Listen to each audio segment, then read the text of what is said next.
जो भक्त होता है, हरि कृपा पात्र होता है, उसमें ये 5 बातें कभी नहीं जागृत होती, स्फुरित ही नहीं होती। पहला, किसी से ईर्ष्या। दूसरा, किसी से घृणा। तीसरा, किसी से भयभीत हो जाना। चौथा, भजन, सेवन, नृत्य, गायन आदि में लज्जा लगना। पांचवा, किसी की निंदा करना। ये नहीं होती। अब जो आगे वर्णन कर रहे हैं उसमें महापुरुषों की पहचान है। सिद्ध महापुरुष 3 प्रकार के होते हैं। एक होते हैं आचार्य कोटि के, सात्विक विचार वाले। एक होते हैं भ्रष्ट आचरण वाले। एक होते पिशाचाचरण वाले। और तीनों सिद्ध हैं। बहुत बड़े महापुरुष पूज्यपाद उड़िया बाबा जी हैं, वही रहस्य का प्रकाश कर सकते थे, अन्यथा बिना ब्रह्मबोध महापुरुष के ऐसा नहीं। तीनों सिद्ध हैं, तीनों भगवत प्राप्त है। सात्विक आचार वाले, जो आचार्य कोटि के होते हैं, एक एक अक्षर शास्त्र मर्यादा के अनुसार चलने वाले, जैसा शास्त्र कहता वैसा उनके आचरण में दिखाई देगा। और वो उससे सिद्ध भगवत प्राप्त महापुरुष हैं, पर उनके आचरण तस्मात् शास्त्रम प्रमाणम थे। दूसरे, भ्रष्टाचार। ऐसों को पहचान पाना बहुत कठिन होगा। भेष मलिन, आचरण मलिन। जैसे आप में कोई पुराना हो तो शायद जान पाएगा, भगवान दास नाम के एक संत इसी चौराहे पे रहते थे। ये जो चौराहा है, कभी नंगे पड़े रहते थे, कभी वो पा रहे उनके साथ कुत्ता पा रहा है, कभी नाली का पानी पी रहे हैं। और भगवत प्राप्त महापुरुष थे। इसकी पहचान स्वयं की। कोई चाय रखने गया, उठा के ईंट मार दी, गाली दे दी, दौड़ पड़े, पकड़ पाए तो 10-5 घूंसे थप्पड़ मार दिए। ऐसा उनका व्यवहार था। भ्रष्टाचार। हलवा कोई रख गया, खिचड़ी रख गया, कुत्ता खा रहा है, उसी के साथ वो खा रहे हैं। कभी गमछा लपेटे, कभी नंगे, सीधे प्रकृति का वार शरीर से सहते थे। बस चौराहे पे ही रहते थे। बहुत अगर गए तो ये राधा टीला है, बस इतना ही उनका था। राधा टीला से इधर, और इधर थोड़ा चढ़ाई जो है जहां पूज्य श्री चंद्रशेखर बाबा जी वास करते, उसके इधर, मतलब चौराहे के बस इतने में ही रहते थे। 12 महीना, 20 साल उनको देखा।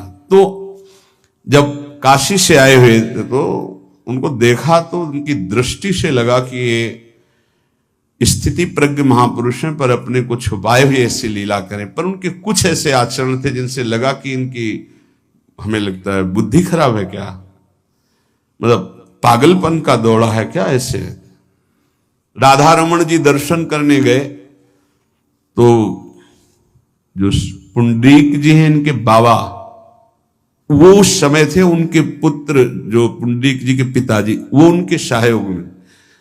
तो करुणा कृपा हुई उनकी, उन्होंने देखा। वो तो बाद में परिचय जाना उनका, हमें पता नहीं, तो बाद में परिचय। वो पीत वस्त्र धारण किए हुए वयोवृद्ध एकदम डलिया लाए, राधा रमण जी को निकाल करके अपने को प्रसाद मिला। तो सीधे राधा रमण जी की कृपा का अवलोकन करते हैं और परिक्रमा लगाना। एकदम संकल्प बना, कमंडल में 2 कुलिया रखी, ढक्कन से ऐसे ढक के, और बस मन में आया कि अगर वो बाबा हमसे आते हैं, हमारे कमंडल से कुलिया, सत्य, परम सत्य, कुलिया लेते हैं और पाते हैं और फिर रख के चल देते, तो मैं मान जाऊंगा कि प्रभु ये आपके धाम के सिद्ध महापुरुष हैं, आए हुए थे हम काशी से। ऐसे, क्योंकि काशी में ऐसी लीलाएं देखी थी बड़े अवधूत कोटि के महापुरुषों को। आपसे सत्य कहते, वो पेड़ हट गया, रमण रेती में था, बीच रोड में था, चबूतरा बना था, वो ऐसे पड़े थे, वहां के हम बैठ गए, बिजली की तरह उठे। रफ्तार से आए, खड़े हो गए हम बिल्कुल, क्योंकि हमें पता था कि घूंसा और थप्पड़ इनका प्रसाद होता है। हम कहा उस समय, हम कहा अगर हाथ चलाएंगे तो पकड़ लेंगे ना, बिल्कुल पोजीशन में खड़े। तो बंगाली भाषा में कुछ बोले, वैसे गले में हाथ डाला, ढक्कन हटाया, कुलिया निकाली, पाया कुलिया वहीं रखा, ढक्कन रखा, गए और वहीं लेट गए। सत्य कहते एकदम रोम रोम खड़ा हो गया कि अरे भगवत प्राप्त महापुरुषों को जानना बड़ा कठिन है, कैसे आचरण, भ्रष्ट आचरण से रहते हैं। कभी दिगंबर, कभी गमछा लगा हुआ है, कभी कुत्ते के साथ खा रहे, कभी नाली का पानी पी रहे। पूज्य बाबा कह रहे आचरण मलिन, नाली या पैखाने का भी पानी पीने में उनको कोई भी परेशानी नहीं। गंदे जगह मलिन भाव से पड़े रहना, किंतु वृत्ति हर समय भगवदाकार रहना, भगवदाकार रहना। ये तीसरे, पिशाचाचार, गाली गलौज करना, ईंट पत्थर से मारना, हर मलिन चेष्टा बहुत कठिन है, बहुत कठिन है। ये सब देखने को मिला है भगवत कृपा से तीनों प्रकार के महापुरुषों का। वृंदावन में एक आगंतुक संत आए थे बाहर से, वो रात्रि में हर वृक्ष के नीचे खड़े रहते, पैर सूज गए थे, उनको कभी बैठे और लेटे नहीं देखा, खड़े रहते थे। ये 25 वर्ष के लगभग की बात है। उनको जब देखा तो देखते ही उनकी दृष्टि ऐसी थी ऊर्ध्व, लगा ये तो भगवत प्राप्त महापुरुष है। 45 वर्ष की अवस्था हो, बस खड़े रहते थे, चरण उनके फट गए थे ऊपर से ऐसे खड़े खड़े। रात्रि में एक दिन हिम्मत की, बोलते नहीं थे वो, अरे लार बह रही है ऐसे गंदे कपड़े, महाराज जी आप कृपा करें। उस समय मदन टेर में कि आप आइए, तो सहज में से खड़े हो गए। तो आटे के 4 लड्डू हमें मिले हुए थे, तो उनका आप कृपा करके पाइए, पाले। तुमका आपका ये जो बाहरी परिवेश है और आपके जो बाहरी लीलाएं हैं, ये बाहरी लोग तो भले न समझ पाए, पर प्रभु मुझे ऐसा अनुभव होता है आप भगवत प्राप्त महापुरुष हैं। रो पड़े हो, कभी हमने उनको ऐसा नहीं देखा, रो पड़े। और उनका ये हमारे गुरुदेव की कृपा है। उनका कब से वृंदावन आप आए? बोले कुछ दिन हुए। बोले वृंदावन की रज का प्रभाव कितना दिव्य है कि अब जाने का मन नहीं होता है,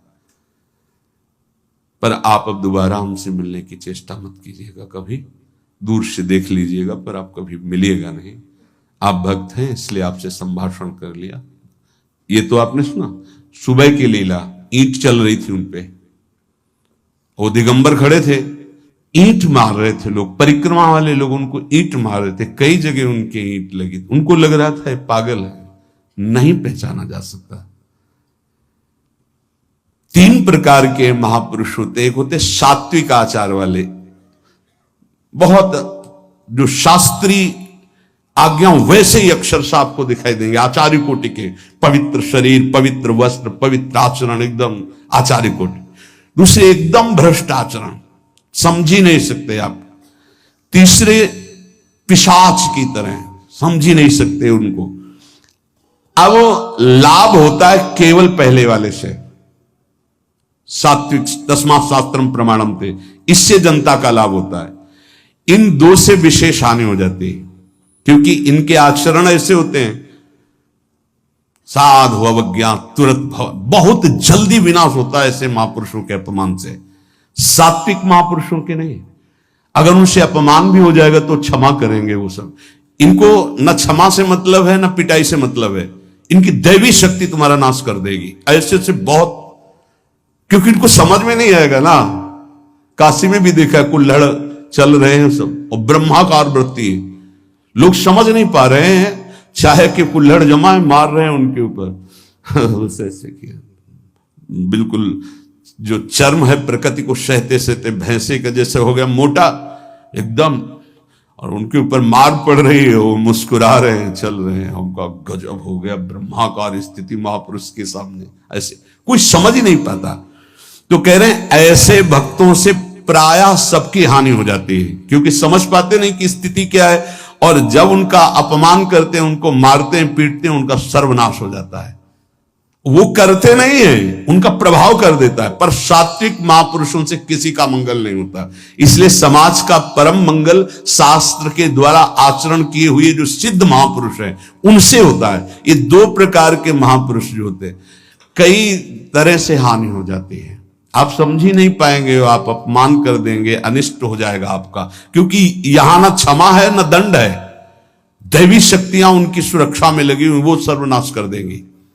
इसलिए बाबा परिचय बता रहे कि अगर तो इनको पागल न समझा जाए। ये प्रायः जैसे एक बार बताया था कि हरगोविंद जी के पांडाल में रास हो रहा था, एक दिगंबर महापुरुष आए और वो ऐसे खड़े थे पीछे से, चूंकि आरती करने के बाद पीछे राधा वल्लभ जी की गए तो पीछे ही खड़े होना था, तो बिल्कुल पास बूट पहने हुए मारा लात पीछे से, वो मुभरा गिर गए, आराम से खड़े हुए, रास को ऐसे नेत्रों से हल्का सा और बस फिचल दिए।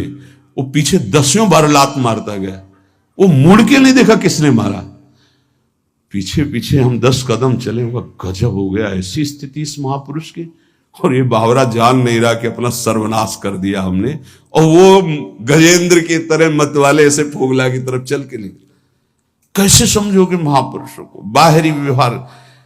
अभी 10-12 वर्ष की बात है, यमुना के पार ऐसे खो करके रहते थे दिगंबर एक महात्मा, अब है कि नहीं मुझे पता नहीं, पहले यमुना किनारे जाते थे बैठने, तो बस वो चीखते थे, राजकुमारी राजकुमार, राजकुमारी राजकुमार, यमुना पार से राजकुमारी राजकुमार। और ऐसे घास नोच नोच के जैसे गाय खाती है ऐसे खाते थे घास, और चिल्लाते क्या थे, राजकुमारी राजकुमार। किसको? प्रिया प्रीतम, राजधानी है ना, तो ऐसे वृंदावन की तरफ खड़े होते ऐसे कहते, राजकुमारी राजकुमार। कैसे कोई महापुरुषों को जाने। भगवान कृपा करे कि किसी भी महापुरुष का कभी कोई अनिष्ट हमारे द्वारा ना हो, कहीं कोई अमंगल बर्ताव ना हो जाए। इसलिए परिचय बताया कि आप सोच सकते हैं कि ऐसे भला महापुरुष हो सकते हैं। हाँ, पक्का तीनों प्रकार के महापुरुष